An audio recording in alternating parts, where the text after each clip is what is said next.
Salut la famille, j'espère que vous allez bien, j'espère que tout va bien. Ouais, moi je suis la votre tata, moi c'est Abanebele, maman l'équipe Abanebele comme d'habitude quand on est dans le bar. Ndenga ya.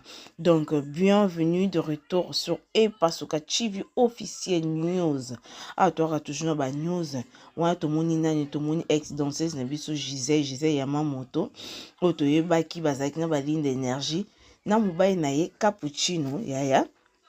Bango baza ko enjoy pinda baza ko enjoy bolingo na bango en plein Paris. Donc voilà, toi qui capona to like ça parce que ça fait longtemps puis tout le monde est pena fwenge yo fwenge yo c'est la congolaise utala ka fwenge pe à son âme hein, maman Loris.